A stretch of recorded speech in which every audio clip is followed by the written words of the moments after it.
안녕하세요. 꽁냥자매맘입니다. 출산 준비를 하다 보면 정말 많은 육아템을 보게 됩니다. 이건 필수템이에요. 이거 없으면 육아 힘들어요. 이런 말들을 보면 안 사면 괜히 나만 손해인 것 같고 아이한테 필요한 걸 놓치는 것 같은 마음이 들기도 합니다. 저도 첫째 때, 둘째 때 육아템을 정말 많이 사봤는데요. 유명하다고 다 우리 집에 맞는 건 아니었습니다. 어떤 건 몇 번 쓰고 말거나 자리만 차지하고 또 첫째 때도 잘 안 쓰게 되더니 둘째 때도 역시나 잘 안 쓰게 되는 그런 물건도 있었어요. 오늘은 출산 준비 중이거나 이거 진짜 필요한가 고민 중인 분들을 위해 제가 사고 나서 후회했던 육아템 7가지를 솔직하게 이야기해 보려고 합니다. 물론 모든 집에 해당되는 이야기는 아니에요. 어떤 집에는 인생템일 수도 있어요. 다만 저의 주관적인 경험담이 우리 집 육아 방식에 맞는 물건을 고르는데 작은 참고가 될 수 있을 것 같아서 한번 솔직하게 풀어보도록 하겠습니다.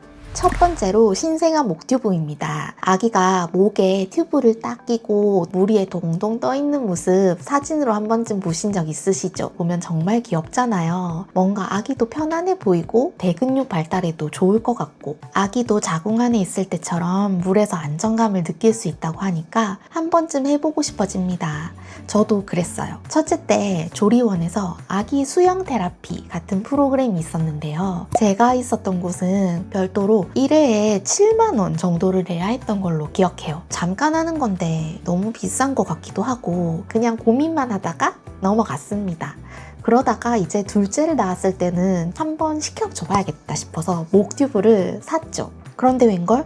둘을 키우다 보니 너무 바쁜 거예요. 눈 한 번 깜짝하니까 신생아식이 다 끝나버리고 애가 이미 커졌는데 이 쓰지도 못한 목튜브가 그때쯤에 보이더라고요. 이거 쓰기에는 이미 너무 컸는데 싶으면서도 무리하게 한번 해줘봤어요. 싫다고 악을 쓰고 꺼내달라고 난리가 났었습니다. 저희 집 목튜브는 그 한 번을 끝으로 그냥 집 한 구석에 조용히 방치됐습니다. 두 번째는 아기 샴푸캡입니다.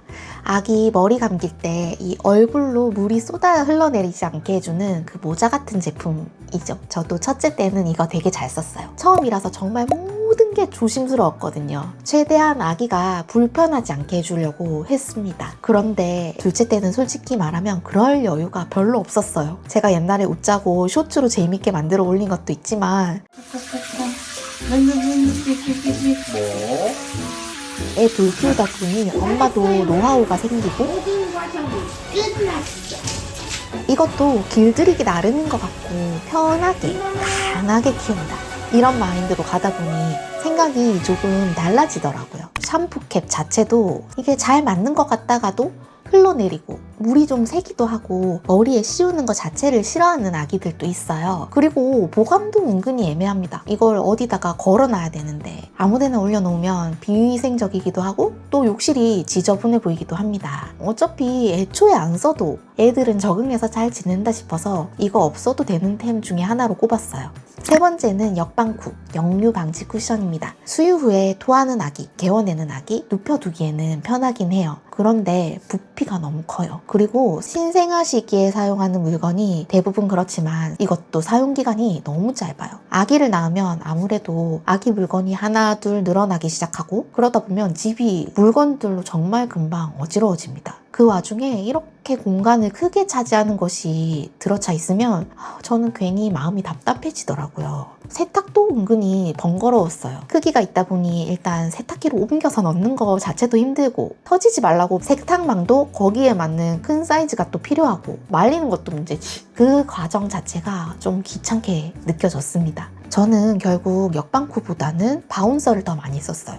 이것도 첫째 때는 없던 거고 둘째 때 엄청 많이들 쓰는 것처럼 보이길래 저도 들여봤었는데 다시 돌아간다면 굳이 필수 준비템처럼 미리 사두지는 않을 것 같아요. 다만 이게 에바에라서 개우거나 역류가 심하거나 수유 후에 많이 힘들어하는 아기들도 있잖아요. 그 경우에는 역방쿠가 도움이 될 수도 있습니다. 네 번째는 범보 의자입니다.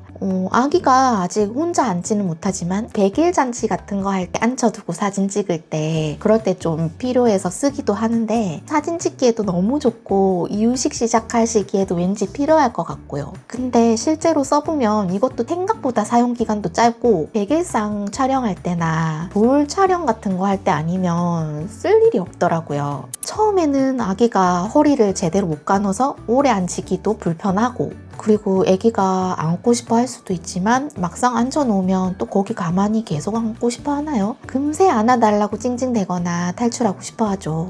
저는 또 이유식 의자로도 애매한 부분이 있었어요. 이렇게 낮은 의자에 앉히게 되면 엄마도 이렇게 몸을 숙이고 굽혀 앉아서 식사를 시켜야 되니까 불편하고 이유식용으로는 그냥 어른 눈높이랑 비슷하게 맞춰줄 수 있는 하이체어나 식탁 의자가 나은 것 같아요. 애초에 처음부터 가족들이 함께 식사하는 분위기 속에서 규칙이나 식사 예절 같은 거를 자연스럽게 익히기도 좋고 이걸 꼭 써야 한다면 빌리거나 중고로 잠깐 쓰는 정도면 충분하다고 봐요. 5번째는 추 빨대컵입니다. 이거 젖병을 떼고 빨대컵으로 넘어가는 시기에 많이 쓰는 제품이죠. 병 안에 실리콘 관 끝에 다는 추 같은 게 달려있어서 아기가 누워서도 마실 수 있고 앉아서도 마실 수 있고 어느 방향에서도 비교적 잘 마실 수 있다는 장점이 있습니다. 처음엔 저도 와 이거 누가 이렇게 생각했지 아이디어 진짜 좋네 완전 편하겠다 싶어서 샀어요. 근데 문제는 세척입니다. 이 추 빨대컵은 부품이 너무 많아요. 컵도 있어야 되고 뚜껑, 빨대, 추,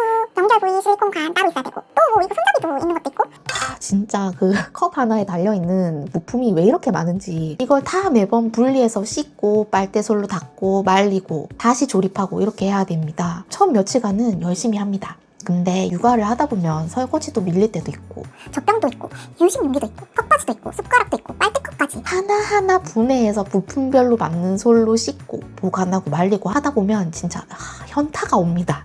결국은 저희 집은 부품 하나가 어디로 갔는지 행방불명이 돼서 지금은 그 컵을 쓰지도 못하고 있어요. 그냥 바로 컵으로 넘어가서 빨리 컵을 적응시키는 게 더 좋더라고요. 육아템은 결국 세척과 보관이 편해야지 오래 씁니다. 아무리 기능이 괜찮아도 씻기 귀찮으면 손이 안 가요.